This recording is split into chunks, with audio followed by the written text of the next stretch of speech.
A week after seizing further momentum in the championship, the 2021 Sao Paulo Grand Prix shows us just why Max Verstappen doesn't believe in momentum swings. After easily winning the Mexican Grand Prix, 7 days later Red Bull and Verstappen are on the opposite end of things after a resounding defeat to Lewis Hamilton and Mercedes at Interlagos. On a sprint weekend in which off-track controversy made it look like Hamilton's title hopes were fading, the seven-time world champion now heads to Qatar with a boost in morale after a dominant 101st career victory. The roller coaster weekend in Sao Paulo will make for great TV in next year's Netflix series, but for now, it leaves us with many unanswered questions as we head into the final races in this triple header. Where did that Mercedes pace come from all of a sudden? Is the car itself legal, and can Red Bull find any answers for it in the final 3 races to come? Well, we're going to ask some of those questions, and hopefully by the end of this video, we can provide you with some answers. But before we begin, we'd like to recommend checking out our Losail International Circuit Guide ahead of next week's inaugural Qatar Grand Prix.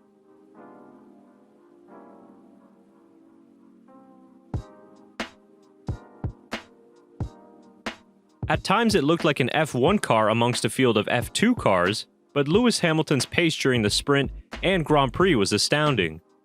It looked like the dominant Mercedes of old, which we haven't seen much of in 2021.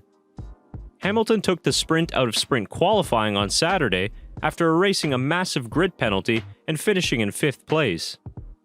During the Grand Prix, he was already in the podium positions after just 5 laps after starting from 10th. From the onset of lights out, it looked inevitable that Hamilton would march on to victory, and although Verstappen put up a decent fight, the Hamilton win was never really in doubt.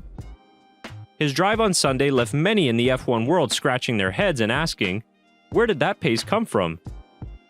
Not many expected to see Hamilton erase a 25 grid penalty throughout the weekend to end up winning the race, especially considering his title rival was starting in second.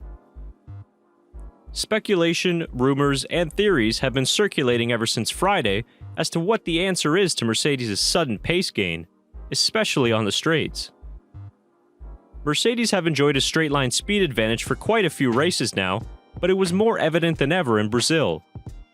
Hamilton did take a fresh internal combustion engine for this Grand Prix, and the jump in performance can be possibly explained by this change.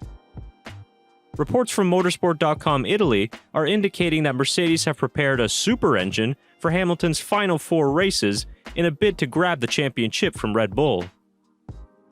This engine, which is Lewis's 5th of the season, would have a lifespan of only 2,500 kilometers versus the normal 7,000 kilometers that is required for a standard engine.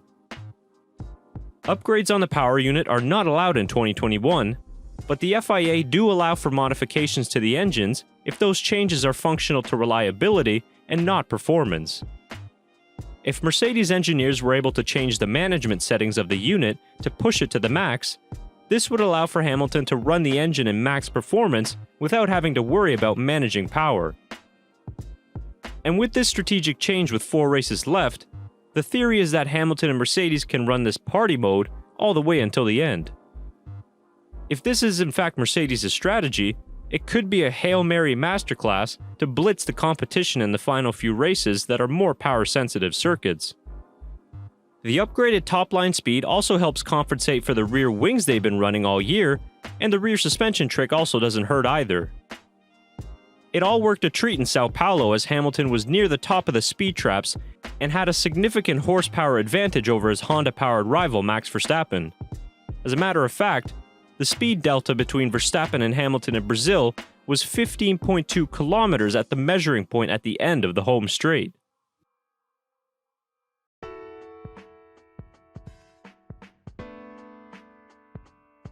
Because the pace of the W12 in the hands of Lewis Hamilton was so fast, naturally many F1 fans immediately started to question the legality of the car itself.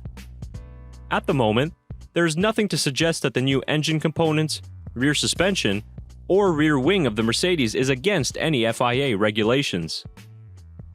There was a lot of focus this weekend on the rear wing of Lewis Hamilton's car, so much so in fact that it cost Max Verstappen 50,000 euros just for touching it. Verstappen and Red Bull were alleging that Mercedes' rear wing was bending just like theirs used to earlier in the season. Senior officials from Red Bull were in and out of the FIA offices this weekend, seeking clarification and asking questions about the details of their rival's car. But even Red Bull's Helmut Marko admitted post-race that they do not have enough evidence or facts for the bendy wing and that a protest would be the last resort. Even Marko was blown away by Hamilton's pace as he told Austrian TV post-race, quote, "We haven't seen an engine like that from Mercedes in recent years, as far as I can remember. Unbelievable. And it's only Hamilton's power unit. All the others are within the normal range.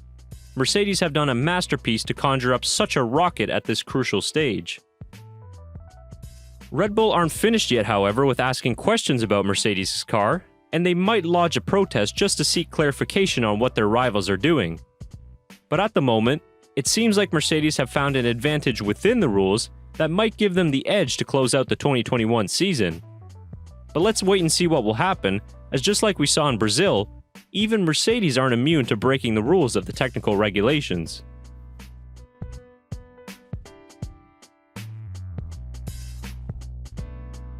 After Lewis Hamilton was disqualified from qualifying, many started to think that Hamilton's title hopes were slipping away. But that has changed so quickly now that many are considering Red Bull's championship hopes to be slipping away. If 2021 has taught us anything, it is to wait and see what happens, as this season has been so unpredictable. The last three circuits of Qatar, Saudi Arabia, and Abu Dhabi might favor Mercedes on paper, but do Mercedes or Red Bull tracks even exist anymore this season? There's no guarantee that Hamilton will carry over the same blistering pace into the final three races, because if he does, even Christian Horner isn't optimistic about his team's chances, saying, quote, "They can't race against that."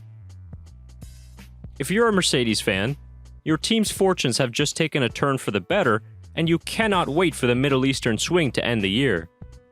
Saudi Arabia and Abu Dhabi in particular have some very power-sensitive aspects, and even the medium to high-speed corners of Qatar will suit the Mercedes. On the other hand, if you're a Red Bull fan, you might be quick to panic and think it is all over, but that is the furthest thing from the truth. Pace advantage or not, the fact remains that Max Verstappen leads the championship by 14 points with 3 races to go. That means that even if Max finishes P2 to Hamilton in Qatar and Saudi Arabia, they'll head to Abu Dhabi tied on points for the final race of the season. At this stage of the calendar, you would much rather be ahead on points because anything can happen in Formula 1. Let's also keep in mind that Qatar and Jeddah are completely new to Formula 1, and although on paper it might favor Mercedes, they could provide drivers and teams with many unknowns. All in all, there are plenty of unanswered questions following the 2021 Sao Paulo Grand Prix, but one thing is a little clearer following the Grand Prix in Brazil, and that is that the championship will in all likelihood go down to the final race in Abu Dhabi. And that would mark a perfect end to what's been a thrilling 2021 championship. So what do you make of Mercedes' performance in Brazil, and how do you see the last 3 races panning out?